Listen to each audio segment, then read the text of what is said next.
Hi weavers, welcome to our channel just imagine novels. ఈరోజు మన కథ నా తనువు నీకే అర్పితం, ఎపిసోడ్ 8. రాజ్ ఆఫీస్ నుండి రాగానే రోజులాగే పాప కోసం లక్కీ ఫ్లాట్ డోర్ కొట్టాడు. కానీ ఎంతకీ తీయకపోవడంతో ఎక్కడికి వెళ్ళింది అనుకుని తనకు ఫోన్ చేశాడు రాజ్. లక్కీ ఫోన్ కాల్ సౌండ్కి కళ్ళు తుడుచుకుని ఫోన్ చూడగా రాజ్ చేస్తుండడంతో తనకి మళ్ళీ ఏడుపు వచ్చేసింది. లక్కీ కాల్ ఆన్సర్ చేసి ఏడుస్తూ, రాజ్ పాపకి అంటూ వెక్కిళ్ళు పెడుతున్న లక్కీ మాటలు అర్థం కాకపోయినా ఆమె ఏడుపులో పాప అనే మాట విని రాజ్ కంగారు పడుతూ, లక్కీ పాపకేమైంది, నువ్వెక్కడున్నావు, సరిగ్గా చెప్పరా అని టెన్షన్గా అడిగాడు రాజ్. లక్కీ ఏడుపు కంట్రోల్ చేసుకుని, పాపకి మార్నింగ్ నుండి ఫీవర్గా ఉంది, తగ్గడం లేదని హాస్పిటల్కి తీసుకొచ్చాను. ఇక్కడ డాక్టర్లు చెక్ చేసి పాపని హాస్పిటల్లో జాయిన్ చేయాలంటున్నారు.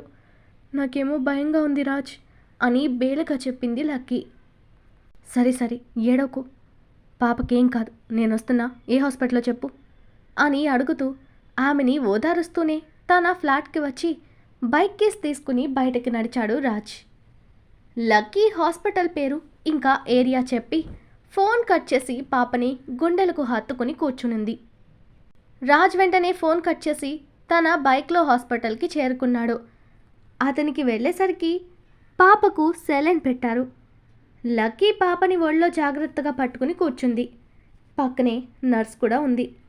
రాజ్ వస్తూనే, లక్కీ పాపకి ఎలా ఉంది, ప్రాబ్లం ఏంటో చెప్పారా అని టెన్షన్ పడుతూ పాప తల నిమిరాడు. పక్కనే ఉన్న సార్ మీ పాపకు వైరల్ ఫీవర్ అటాక్ అయింది, తను చిన్నపిల్ల కదా, డైరెక్ట్గా ఇంజెక్షన్స్ ఇవ్వడం అవ్వదని ఇలా డ్రిప్స్లోకి పంపిస్తున్నాం. డోంట్ వరీ సార్, రేపటికి పాపకి క్యూర్ అవుతుంది అన్నది. ఆ మాటతో రాజ్కి కాస్త రిలీఫ్గా అనిపించి లక్కీ పక్కన కూర్చున్నాడు. పాప నుదుటిన చెయ్యి పెట్టి చూసి చాలా వేడిగా ఉంది. ఇంకా పాప ఏడ్చిందేమో, మొహమంతా ఎర్రగా అయిపోయి వాడిపోయిన పువ్వులా కనపడి రాజ్ మనసుకు బాధగా తోచింది. లక్కీ కూడా డీలా పడిపోవడం చూసి ఆమెని ఓదారుస్తూ, లక్కీ పాపకేం కాదురా, తగ్గిపోతుంది, భయపడుకో అని అనునయంగా చెప్పాడు. రాజ్ భుజం పైన తలపెట్టిన లక్కీ, నాకు భయంగా ఉంది రాజ్, పాపకేదైనా అయితే నేను కూడా బ్రతకలేను అంటూ కన్నీళ్లు పెట్టింది. ఏ పిచ్చి, పాపకేం కాదు, తను బాగైపోతుంది, మీ ఇద్దరూ బాగుంటారు, ఇంకోసారిలా మాట్లాడుకో, నాకు నచ్చదు అన్నాడు రాజ్. కానీ లక్కీ అలాగే బాధపడుతూ ఉంటే ఆమె తలపై ముద్దు పెట్టి, డోంట్ వరీరా, నేనున్నా కదా, పాపకేమీ కానివ్వను. నువ్వు ఏదైనా తిన్నావా, మార్నింగ్ నుండి అలాగే ఉండిపోయావా అని ప్రేమగా అడిగాడు రాజ్. లక్కీ ఫేస్ అంతా పీక్కుపోయి ఉండడంతో పాటు ఆమె సైలెంట్గా ఉండడం చూసి తాను ఏమీ తినలేదని అర్థమై, నువ్వు జాగ్రత్తగా ఉండు, ఇప్పుడే వస్తాను అని చెప్పి బయటికెళ్ళాడు రాజ్. ఆ దగ్గరలోని రెస్టారెంట్కి వెళ్ళి ఇడ్లీ పార్సల్ చేసుకుని juice, tetra packets, water bottles తీసుకుని వచ్చాడు రాజ్ అక్కడకు. లక్కీ పాపని బెడ్ మీద పడుకోబెట్టి కాస్త తినని అన్నాడు రాజ్. నాకేం వద్దు రాజ్, నా పాప కళ్ళు తెరిచి నన్ను చూస్తే చాలు అంటూ బాధగా పాపనే చూస్తూ చెప్తూ ఉంది లక్కీ. ఇక తను వినదని అర్థమైన రాజ్ చేతులు వాష్ చేసుకుని వచ్చి ఇడ్లీ ప్యాకెట్ ఓపెన్ చేసి, ముక్కను తుంచి తిను అని ఆమె నోటి దగ్గర పెట్టాడతను. రాజంత ప్రేమ చూపిస్తుంటే కాదనలేక లక్కీ నోరు తెరిచింది. అతను ఆమెకు ఇష్టంగా తినిపించి హ్యాండ్ వాష్ చేసుకుని వచ్చి, లక్కీ పాపని నాకివ్వు, నేను పట్టుకుంటాను, నువ్వు కాసేపు రెస్ట్ తీసుకో, చూడు ఎలా అయిపోయావో, నువ్వు బాగుంటేనే కదా పాపను చూసుకోగలవు అన్నాడు నచ్చ చెప్తూ. లేదు రాజ్, పాప కళ్ళు తెరిచేదాకా నేను పడుకోలేను, మీరు కూడా తినలేదు కదా రాజ్, ఏదైనా తినండి అంది లక్కీ. నాకొద్దురా, ఆకలి లేదు అన్నాడు రాజ్ ఆమెతో. అలా ఎలా ఆకలి ఉండదు, ఆఫీస్ నుండి ఇలాగే వచ్చేసారు కదా, డిన్నర్ టైం కూడా అయింది, ప్లీజ్ ఏదైనా తినండి అని రాజ్ని రిక్వెస్ట్ చేసింది లక్కీ. లక్కీ అంతగా బ్రతిమాలుతుంటే రాజ్ కాదనలేకపోయాడు. జ్యూస్ తీసుకుని తాగాడింకా. గంట గడిచిన తర్వాత పాపకి ఫీవర్ తగ్గి మెల్లగా కదిలింది హనీ. రాజ్ పాపని తడుముతూ, హనీ బంగారం, ఇటు చూడు నాన్న అని పిలుస్తుంటే మెల్లగా కళ్ళు తెరిచి రాజ్ దగ్గరకు వెళ్ళాలని చేతులు చాపింది పాప. కానీ తన చేతికి పెట్టిన క్యానులాని చూసి భయంతో పాటు నొప్పికి మళ్ళీ ఏడవడం స్టార్ట్ చేసింది హనీ. రాజ్ పాపని లక్కీ దగ్గర నుండి తీసుకుని తన భుజం పైన జాగ్రత్తగా పడుకోబెట్టుకుని చిన్నగా జోకొడుతూ, లేదు హనీ, తగ్గిపోద్ది నాన్న, ఏడోకు, నా బంగారం కదా, మనం రేపు పార్కుకు వెళ్ళి ఆడుకుందామా అంటూ తనని ప్రేమగా సముదాయించి డైవర్ట్ చేస్తూ ఏడు పాపించాడు రాజ్. ఫీవర్ వల్ల ఇంకా ఏడవడంతో తన నోటిలో తేమ లేక పెదాలు తడుపుకుంటూ కీచుగా వస్తున్న పాప వాయిస్కి నర్స్ని అడిగి ఆమె గ్లూకోజ్ వాటర్ ఇవ్వమన్నంతో లక్కీ గ్లాస్లో కలిపి ఇచ్చింది. రాజ్ తనని ఒళ్ళో కూర్చోబెట్టుకుని స్పూన్తో మెల్లగా తాగించాడు హనీకి అతను. హనీ మగతగా మళ్ళీ నిద్రపోయింది. ఆ నైట్ అంతా ఇద్దరూ మేలుకుని పాపని జాగ్రత్తగా చూసుకున్నారు. మార్నింగ్కి ఫీవర్ తగ్గి పాప నార్మల్ అవ్వడంతో డిశ్చార్జ్ చేశారు. రాజ్ పాపని ఎత్తుకుని, లక్కీ క్యాబ్ బుక్ చేశాను, నువ్వు మెడిసిన్స్ నీ థింగ్స్ తీసుకుని వచ్చే, నేను కారిడార్లో ఉంటాను అని బయటకు వెళ్ళాలని చేతులు చూపిస్తూ పేచీ పెడుతున్న హనీని తీసుకుని రాజ్ బయటకు నడిచాడు. లక్కీ సరే అంటూ అన్నీ తీసుకుని బయటకు వచ్చేసిన ఆమెని నర్స్ ఆపి, మేడం, మిమ్మల్ని డాక్టర్ గారు పిలుస్తున్నారు అని వచ్చి చెప్పింది నర్స్. సరే వస్తున్నా పద అంటూ డాక్టర్ క్యాబిన్కి వెనుతిరిగి వెళ్తున్న లక్కీని దూరం నుండి చూసింది తన ఫ్రెండ్ మీరా. లక్కీలా ఉందే అనుకుని ఫాస్ట్గా అక్కడికి వచ్చిన మీరాకి రాజ్తో పాటు పాప కనపడింది. ఆమె రాజ్ దగ్గరకు వెళ్ళి, మీరు రాజ్ కదూ, మా లక్కీ ఎక్కడా అంటూ చుట్టూ చూసింది మీరా. రాజ్ ఆమె వైపు డౌట్గా చూస్తూ, నేను మీకు తెలుసా అని అడిగాడు. మీరు నాకు తెలుసు, కానీ మీకే నేను తెలీదు. నేను లక్కీ మీ జూనియర్స్. కాలేజ్లో ఉన్నప్పుడు మా లక్కీకి మీరు హీరో తెలుసా, అది మిమ్మల్ని చూడగానే లవ్ చేసింది, లవ్ ఎట్ ఫస్ట్ సైట్ అన్నమాట అని నవ్వుతూ అంతలోనే డల్ అయి, కానీ పాపం అది వాళ్ళ నాన్నకు భయపడి మీతో తన ప్రేమ విషయం చెప్పలేకపోయింది.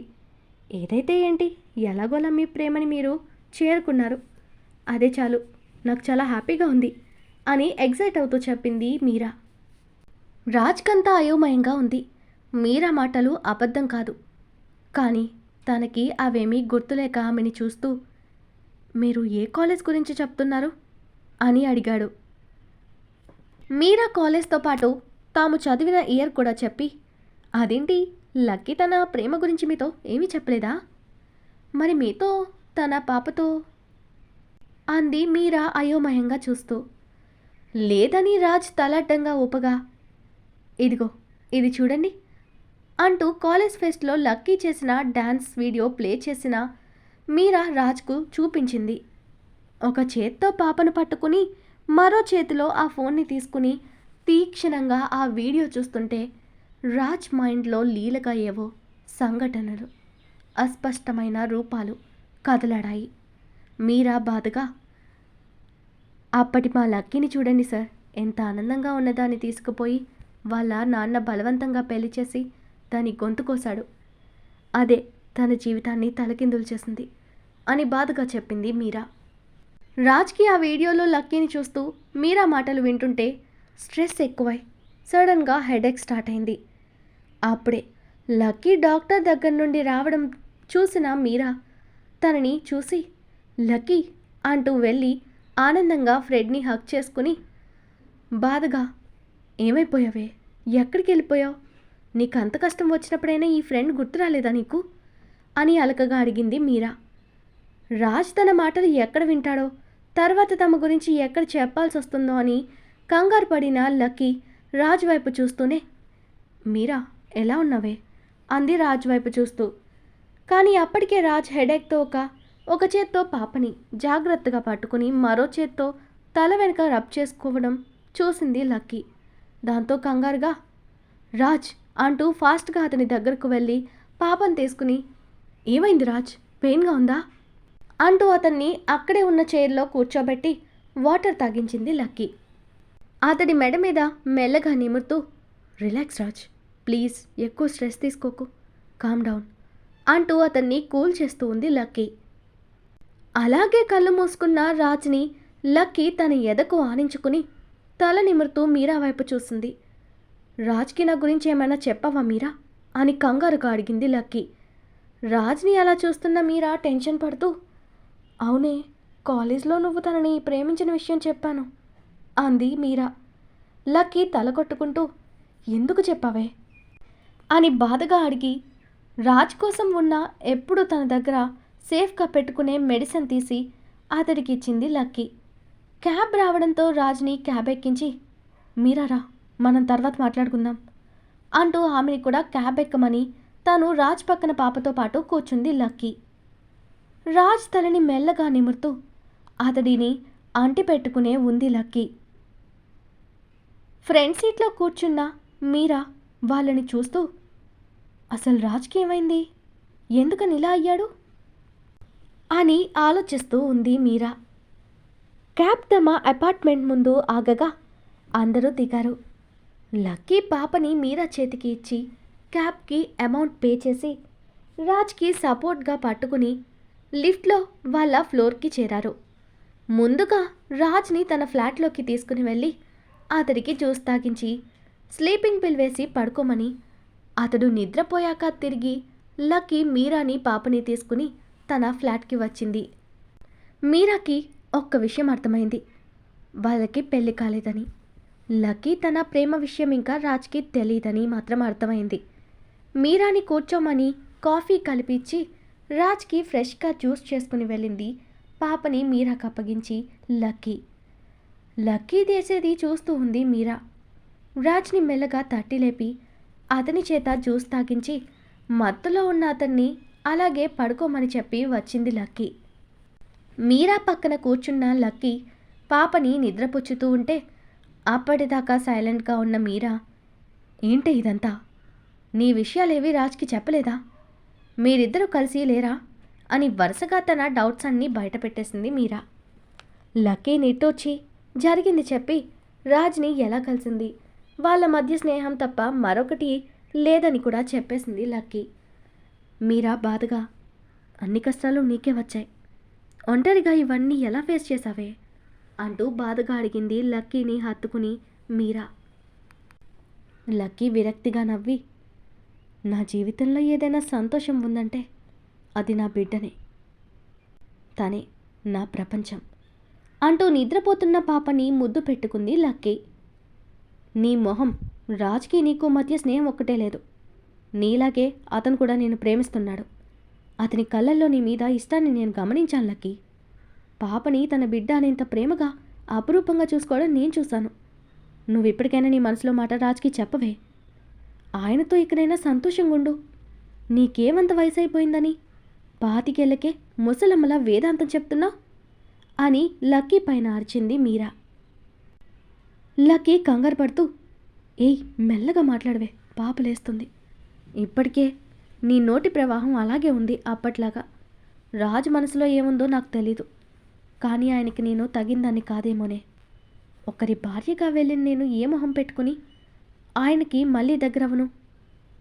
నా తలరా తింతే, ఇక వదిలే, నీ గురించి చెప్పు అంటూ టాపిక్ మార్చింది లక్కీ. మీరా నిట్టొచ్చి కాసేపు తనతో మాట్లాడి, ఇక నేను వెళ్తానే, నువ్వు పాపను తీసుకుని మా ఇంటికి రావే అంటూ తనుండే అడ్రస్, ఫోన్ నెంబర్ ఇచ్చి వెళ్ళిపోయింది మీరా. పాప నిద్ర లేచిన తర్వాత తనని జాగ్రత్తగా వేడి నీళ్లతో స్పాంజ్ బాత్ చేయించి పాలు తాగించింది లక్కీ. కాసేపు పాపని ఆడిస్తూ మధ్యలో ఒకసారి రాజ్ని చూసి వచ్చి వంట చేసిన లక్కీ పాపకి అన్నం మెత్తగా చేసి పాలు కలిపి బయట తిప్పుతూ పాప చేత కాస్త అన్నం తినిపించి మెడిసిన్ వేయడంతో మళ్ళీ పాప నిద్రపోయింది. ముందు రోజు నుండి స్నానం చేయక చిరాకుగా ఉండడంతో స్నానం చేసుకుని టవల్ చుట్టుకుని రూమ్లోకి వచ్చింది లక్కీ. అక్కడ రాజ్ని చూసి షాక్ అయిందామె.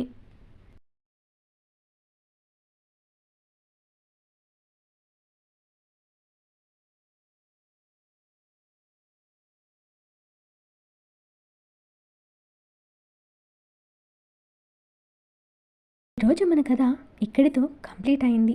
ఈ స్టోరీ మీకు నచ్చినట్టయితే ప్లీజ్ స్టోరీని లైక్ చేసి కామెంట్ రూపంలో మీ అభిప్రాయాన్ని తెలియచేయండి. అలాగే ఛానల్ని సబ్స్క్రైబ్ చేసుకుని షేర్ చేసి మాకు సపోర్ట్ చేయండి.